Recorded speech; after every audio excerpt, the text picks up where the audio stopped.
அனைவருக்கும் வணக்கம். மகர ராசிக்காரர்களுக்கு ஏன் எதற்கு என்று தெரியாமல் பல்வேறு வகையான கஷ்டத்தின் பிடியில் சிக்கி தவிக்கும் மகர ராசிக்காரர்களுக்கு உறுதியாகவே உலகின் எந்த மூலையில் இருந்தாலும் தென்புலத்தார் வழிபாடு, அமாவாசை விரத வழிபாடு என்று சொல்லக்கூடிய முன்னோர் வழிபாட்டை மேற்கொள்வதன் மூலம் உலகின் எந்த மூலையில் இருந்தாலும் நிச்சயமாக திடீர் அதிர்ஷ்ட யோக வாய்ப்புகள் வந்து சேரும் என்று சொல்லக்கூடிய வகையில் எந்தெந்த நிகழ்வுகள் அமைந்துள்ளன என்பதை ஆராய்ந்து பார்க்கும்போது உறுதியாகவே மகர ராசிக்காரர்களுக்கு வருடத்தில் 12 அல்லது 13 அமாவாசைகள் வந்தாலும் சூரியனும் சந்திரனும் இணைந்து பூர்வ புண்ணிய ஸ்தானம் என்று சொல்லக்கூடிய 5ஆம் இடத்தை வலு சேர்க்கக்கூடிய அமைப்பில் வலம் வரக்கூடிய அமாவாசை என்பது சற்று கூடுதல் சிறப்பான ஒன்றாக பார்க்கப்படுகிறது. மகாலய அமாவாசை, தை அமாவாசை என சிறப்பு வாய்ந்த அமாவாசைகள் இருந்தாலும் பூர்வ புண்ணிய ஸ்தானம் ஆகிய 5ஆம் இடத்தை மகர ராசிக்காரர்களுக்கு வலு சேர்க்கக்கூடிய அமாவாசை சற்று கூடுதல் ஒன்றாக பார்க்கப்படுகிறது.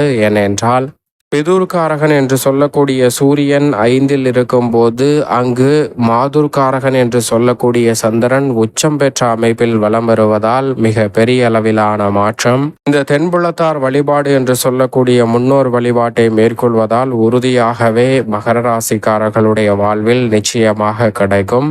குறிப்பாக ஏன் எதற்கு என்று தெரியாமல் பொருளாதார ரீதியான நெருக்கடி, சுப நிகழ்வுகளில் தடை, இல்லத்தில் பல்வேறு வகையான காரிய தடைகள், சுப நிகழ்வுகளில் சிக்கல் என பல நெருக்கடிகளை தொடர்ந்து வெளியில் சொல்ல முடியாத அளவிற்கு அவமானம், வேதனை, கஷ்டம் என பல்வேறு வகையான சிக்கல்களை சந்திக்கக்கூடிய மகர ராசிக்காரர்களுக்கு உறுதியாகவே 7.5 சனி நிவர்த்தி அடையக்கூடிய வேளையில் மிக அற்புதமான மாற்றமும் வளர்ச்சிக்கான நல்ல வாய்ப்பும் இந்த அமாவாசை முன்னோர் வழிபாட்டை மேற்கொள்வதால் உங்களை தேடி நிச்சயமாக வரும். ஏனென்றால் பல்வேறு வகையான காரணங்கள் உங்களுடைய வாழ்வில் சிரமத்தையும் சிக்கலையும் பிரச்சனையும் ஏற்படுத்தலாம். வெளியில் சொல்ல முடியாத அவமானத்தை உருவாக்கலாம். இவை அனைத்திற்கும் காரணமாக பார்க்கப்படுவது நிச்சயமாக தோஷங்கள் தான்.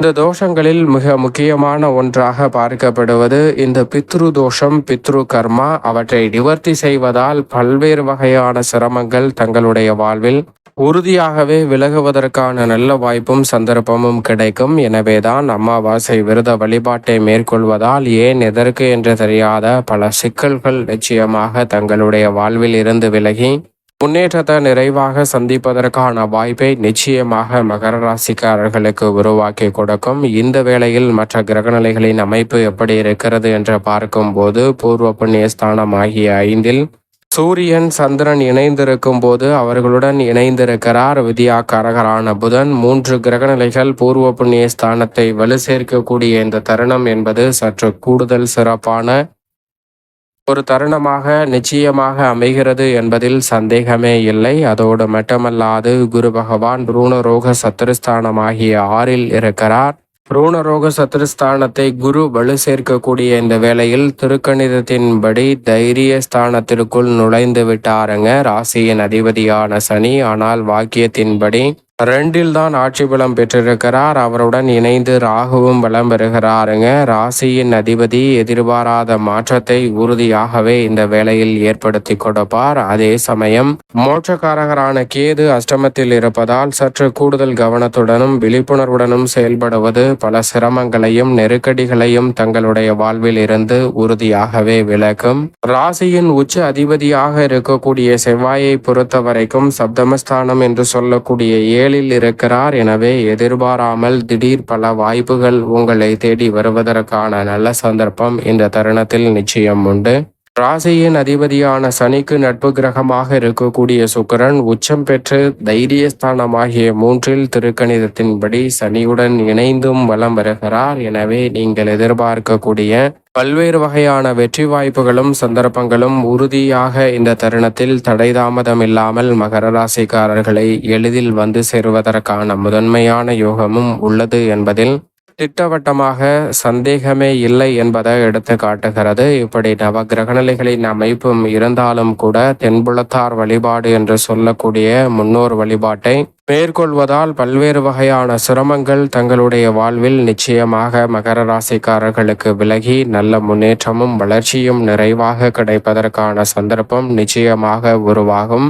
அதிலும் குறிப்பாக இந்த வழிபாட்டை மகர ராசிக்காரர்கள் எப்படி மேற்கொள்ள வேண்டும் என்றால், அன்றைய தினத்தில் அதிகாலையில் எழுந்து நீராடி நீர்நிலைகளுக்கு சென்று எள்ளும் நீரும் இறைத்து தர்ப்பணம் கொடுக்க வேண்டும். அதற்கு பிறகு ஆலயத்திற்கு சென்று தீபமேற்றி இறை வழிபாட்டை மேற்கொள்ளலாம். குலதெய்வ வழிபாட்டையும் மேற்கொள்ளலாம். அன்றைய தினத்தில் மதியானம் தலைவாழை இலையிட்டு நாம் படைத்த உணவுகளை படைக்க வேண்டும். அப்படி படைப்பதால் முன்னோர்களை நினைத்து பித்ரு தேவதையை நினைத்து பிரார்த்தனை செய்வதன் மூலம் தங்களுடைய வாழ்வில் மிக சிறப்பான மகிழ்ச்சியான பல நல்ல சந்தர்ப்பங்கள் உறுதியாகவே கிடைக்கும். ஏன் எதற்கு என்று தெரியாத பல சிரமங்கள் உறுதியாகவே உங்களை விட்டு நிச்சயமாக விலகும். அன்றைய தினத்தில் விரதம் இருந்து இந்த வழிபாட்டை மேற்கொள்வதன் மூலம் குடும்பத்தில் பல்வேறு வகையான சுப நிகழ்வுகள் எளிதில் கைகூடும். தடையாக இருந்த அத்தனை காரியங்களும் தகர்த்தெறியப்படும். வேலையில்லாதவர்களுக்கு நல்ல வேலை கிடைக்கும். வேலை மற்றும் தொழில் ரீதியாக சிறப்பான வளர்ச்சி காணக்கூடிய சந்தர்ப்பம் உருவாகும்.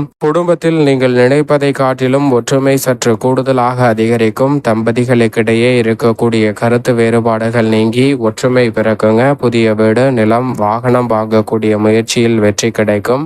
பித்ரு தேவதையின் ஆசீர்வாதம் நிறைவாக கிடைப்பதால் எதை நினைத்தாலும் வெற்றிகரமாக செய்து முடிக்கக்கூடிய நல்ல சந்தர்ப்பமும் உண்டு. தவற விடாதீர்கள். அன்றைய தினத்தில் தவறாமல் காகத்திற்கு உணவளியுங்கள்.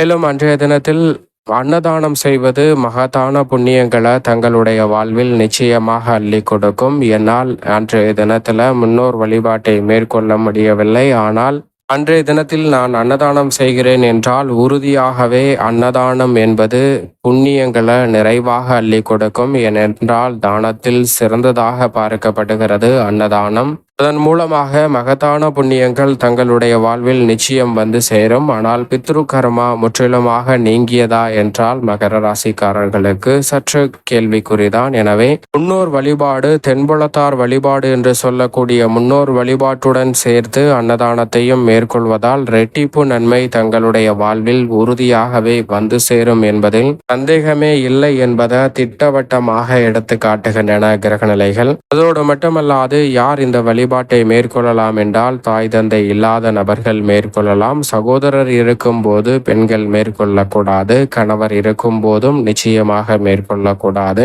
இந்த முன்னோர் வழிபாடு, தென்புலத்தார் வழிபாடு என்று சொல்லக்கூடிய இந்த முன்னோர் வழிபாட்டை மேற்கொள்வதன் மூலம் ஏன் எதற்கு என்று தெரியாத பித்ரு தோஷத்தினால் சந்திக்கக்கூடிய பல சிரமங்கள் நிச்சயமாக விலகும். எனவே கஷ்டத்தின் பிடியிலிருந்து மகர ராசிக்காரர்கள் வெளிவருவதோடு மட்டுமல்லாது உலகின் எந்த மூலையில் இருந்தாலும் திடீர் அதிர்ஷ்ட யோக வாய்ப்புகளை சந்திப்பதோடு புதிதாக அசையும் அசையா சொத்துக்கள் வாங்கக்கூடிய முயற்சியிலும் ரெட்டிப்பு வெற்றியை காண்பதற்கான நல்ல சந்தர்ப்பம் நிறைவாகவே உங்களை தேடி வருவதற்கான முதன்மையான அதிர்ஷ்ட யோகம் நிச்சயமாக கிடைக்கும் என்பதில் சந்தேகமே இல்லை. மகர ராசிக்காரர்களுக்கு